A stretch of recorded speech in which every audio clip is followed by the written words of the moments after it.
Olá, queridos, tudo bem? Nesse tempo eu queria continuar a nossa série de reflexões que se encontra no livro de Provérbios.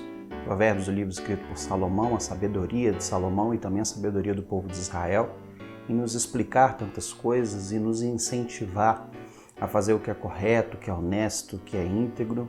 E Salomão tem muitas verdades maravilhosas no livro, e uma delas eu queria compartilhar com você, que se encontra em Provérbios, capítulo de número 12, verso 18 e 19, tá bom? Provérbios, capítulo 12, verso 18 e 19, o texto diz assim: Há palavras que ferem como uma espada, mas a língua dos sábios traz saúde. Os lábios do que dizem a verdade permanecem para sempre, mas a língua mentirosa dura um só momento. Provérbios, ele está falando e trazendo para nós a alusão da língua, não é? E se você for, por exemplo, somar com o texto de Tiago, lá no Novo Testamento, não é, que diz que a língua precisa ser uma língua que profere bênção, não é? Como ele mesmo diz, da mesma fonte não pode fluir água doce e amarga, nossa língua tem que ser usada para bênção, nossa boca, nossa voz, assim como o nosso corpo, a nossa vida, os nossos bens, tudo que temos e que somos deve ser para a glória de Deus. O texto, como falamos, fala sobre a língua, e no verso 18 fala que a língua fere como uma espada. E é sobre esse verso 18 e 19 que vamos trazer uma reflexão. Quando o texto fala que a língua fere como espada, é porque de fato palavras, como a gente leu, há palavras que ferem como um corte, não é verdade? Às vezes é melhor receber um corte, não é? Um corte de uma faca, do que muitas vezes escutar algumas coisas, ouvir algumas coisas que machucam muitas vezes, parece, lá na nossa alma, não é verdade? E como a gente percebe que o texto de Salomão é muito verdadeiro com relação a isso, não é mesmo?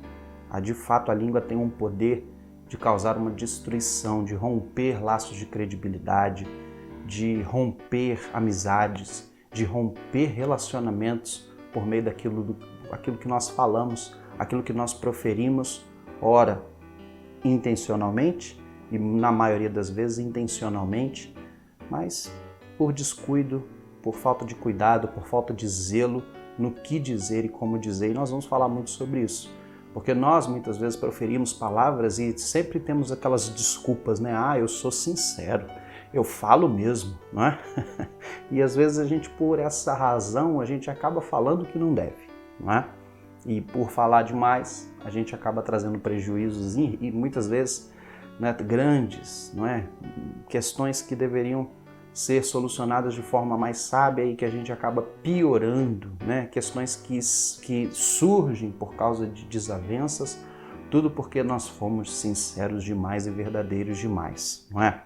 Então o texto diz, há palavras que ferem como espada, mas o texto diz, a língua do sábio traz saúde.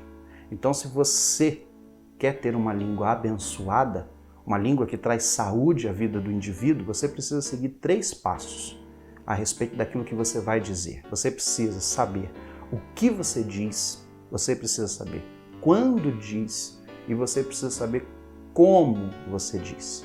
Primeiro, o que eu digo, o que eu vou dizer. O que eu vou dizer é edificante? Abençoa. O que eu vou dizer vai trazer solução?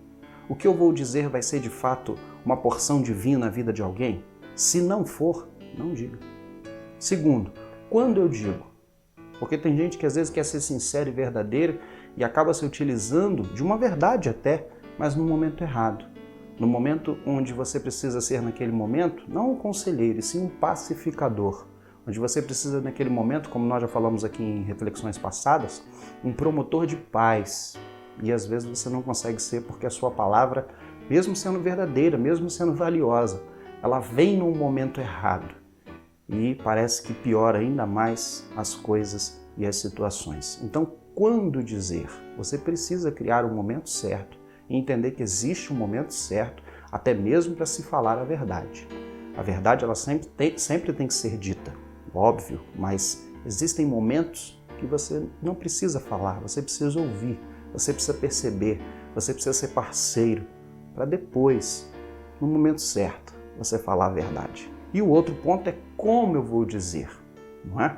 A entonação, a forma, o carinho, os gestos, tudo isso influencia na verdade. É interessante como no nosso tempo existem pessoas acreditando mais numa mentira do que numa verdade. Porque muitas vezes a razão da credibilidade, a razão do ouvir, não está naquilo que está sendo dito, mas como está sendo dito. Quantas pessoas, por exemplo, que se utilizam até mesmo do texto bíblico para ser tão enfáticos, tão verdadeiros, tão veementes em afirmar mentiras com relação à palavra de Deus e todo mundo acaba acreditando, não é? Então a gente percebe que a verdade ela é importante, mas ela precisa ser dita de momento certo, no momento certo e de forma correta, para que de fato ela seja edificante e a nossa boca seja uma boca abençoada. E o verso 19 diz que os lábios precisam ser sempre verdadeiros. É interessante a gente sempre usar a nossa boca para falar a verdade. E como nós falamos, a verdade precisa ter momento, precisa ter um jeito, não é? Mas nós sempre precisamos respaldar a nossa vida na verdade. E quando a gente fala sobre algo verdadeiro, a gente traz o antagonismo daquilo que é mentiroso, daquilo que é enganoso, daquilo que de alguma forma vai trazer prejuízo a alguém.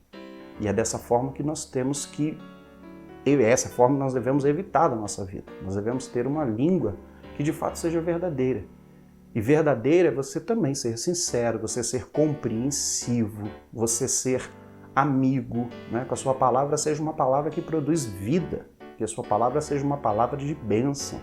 E isso tudo tem jeito, tem momento e precisa estar respaldado na verdade. E se você for ao Novo Testamento, o próprio Jesus disse, eu sou o caminho e a verdade. Ele mesmo dá a receita. Respalde aquilo que você vai falar, aquilo que você vai conversar, aquilo que você vai propor como um diálogo a alguém, respaldado em Cristo Jesus. É excelente fazer aquela pergunta, o que Cristo diria nesse momento? O que Cristo falaria nesse momento? Qual seria o comportamento de Jesus diante dessa situação? Isso nos ajuda muito a ter equilíbrio, colocar a nossa mente no lugar, principalmente nos momentos de crise, nos momentos de dificuldade, onde exigem de nós um comportamento e nós não podemos falhar, porque muitas vezes uma palavra maldita, não no sentido de maldita maldição divina, mas maldita de mal colocada, ela pode trazer um prejuízo enorme à nossa vida. Por isso Salomão diz, nossa boca precisa ser consagrada também, assim como os nossos pensamentos e o nosso coração. Mas a pergunta hoje é, a sua boca é fonte de quê? É fonte de bênção ou ela é mais fonte de destruição? Sua boca é fonte de reparação, de paz, de promoção de amor ou é uma boca que mais promove desagrados, desacordos e quebra de aliança e quebra de laços feitos à sua volta? A sua boca é mais construtiva ou ela é mais destrutiva? Essa avaliação a gente precisa fazer e o livro de Provérbios nos ensina. Vamos orar? Deus, que a gente consiga, Deus, consagrar ao Senhor a nossa boca, a nossa mente, o nosso coração, para fazer a Tua vontade.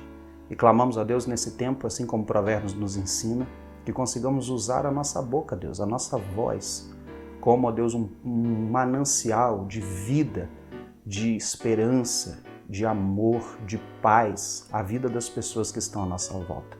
Que os nossos elos sejam resolvidos, ó Deus, pela nossa voz de amor, de carinho, de compreensão. Que, ó Deus, os que estão à nossa volta sejam ricamente abençoados com a nossa voz, com a nossa boca, com a nossa vida sendo dedicada ao Senhor dia a dia. E nós clamamos a Deus para que os nossos lábios a cada dia produzem a verdade, ó Deus, a verdade que está em Cristo Jesus. Nós oramos a Deus, nós pedimos e nós clamamos a Deus na pessoa do nome do Senhor Jesus. Amém. Amém, querido. Deus abençoe sua vida em nome de Jesus.